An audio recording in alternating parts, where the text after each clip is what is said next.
नमस्कार, मी पंजाब डक शेतकऱ्याला सांगू इच्छितो की 21 जून पासून ते 30 जून त्या दरम्यान राज्यामध्ये पावसाचं वातावरण तयार होणार आहे। बऱ्याच ठिकाणी 21 तारखेला पाऊस सुरू होणार आहे, काही ठिकाणी 22 ला होईल। असं करत 30 तारखेपर्यंत राज्यात वेगवेगळ्या भागात पाऊस पडणार आहे। शेतकऱ्यासाठी हा दिलासादायक पाऊस ठरणार आहे, म्हणून हा अंदाज लक्षात घ्यायचा। म्हणजे सांगायचं झालं तर 21 जून पासून ते 30 जूनच्या दरम्यान राज्यात चांगला पेरणीयोग्य पाऊस पडणार आहे। तो पाऊस सगळीकडे एका दिवसात सगळीकडे जाणार नाही, दररोज वेगवेगळ्या भागात जाणार आहे, म्हणून हा अंदाज सर्व शेतकऱ्यांनी लक्षात घ्यायचा। आणि शेतकऱ्याला एक विनंती की जमिनीमध्ये पेरणी करत असताना जमिनीमध्ये ओल तपासून पेरणी करावी, कारण की 4 बोट 6 बोट वर जर तुम्ही पेरणी केली तर ती तुमची पेरणी खराब होऊ शकते। म्हणून पेरणी करत असताना जमिनीतील सगळ्यात महत्वाचा ओल तपासणं आणि शेतीचं नियोजन करत असताना चांगली मशागत करून आपण आपल्या पेरणीची तयारी ठेवा। पाऊस पडल्याच्या नंतर जमिनीवर ओल तपासणं असं करीत नियोजन करून तुम्ही शेतकऱ्यांनी पेरणीची तयारी ठेवा। परत एक शेतकऱ्याला सांगू इच्छितो की यावर्षी दरवर्षी मी म्हणतो ना, जूनच्या शेवटच्या आठवड्यातच पेरणी होणार आहे। मी पहिल्यापासून सांगतो की निसर्गच 22 दिवस पुढे सरकला आहे, पण याकडे कोणी दुर्लक्ष करत लोक जे अंदाज देत असताना निसर्ग कोणी लक्षात देईना। निसर्ग काय झाला की ऋतुचक्रमान 22 दिवस पुढे सरकले, थंडी 22 दिवस पुढे सरकेली, उन्हाळा 22 दिवस पुढे सरकला आणि पावसाळा 22 दिवस पुढे सरकला। लहान मुलाला जर विचारलं तर पाऊस कधी येणार, तो म्हणतो 7 जूनला येणार।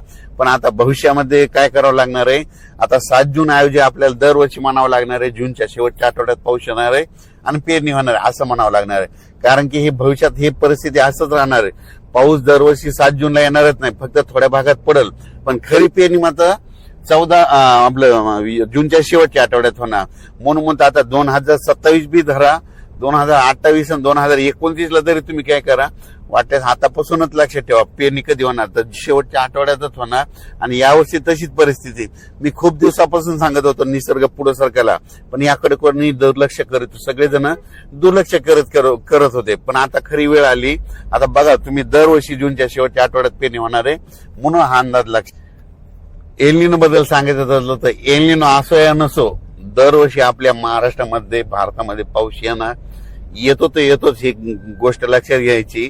तशी देखील येणार आहे, फक्त जेमतेम पडणार आहे, सरासरी इतका पडणार आहे, पण परतीचा पाऊस जास्त पडणार आहे, म्हणून हा अंदाज लक्षात घ्यायचा। आणि खूप प्रसार माध्यमातून शेतकरी खूप घाबरत आहेत। शेतकऱ्यांनो, जून मध्ये पहिल्यापासून म्हटलं तर कमी पाऊस पडणार आहे, जुलैमध्ये जास्त पडणार आहे, ऑगस्ट मध्ये थोडाफार कमी राहील, पण सप्टेंबर ऑक्टोबर परतीचा पाऊस जास्त राहणार आहे। 13 नोव्हेंबरला थंडी येणार आहे, म्हणून यावर्षी दोन्ही पीक येणार आहे, एक तर खरीप पण येणार आहे आणि रब्बी पण येणार आहे। खरीप कशामुळे चांगला येणार आहे, खरीप मध्ये जेमतेम पाऊस असला, थोडा कमी असला की ट्रेस भेटल्याच्या नंतर पिकाला फुलं लागतात, फुलं लागल्याच्या नंतर शेंगात रूपांतर होतं, त्याच्यामुळे खरीपाचं पीक चांगलं येणार आहे।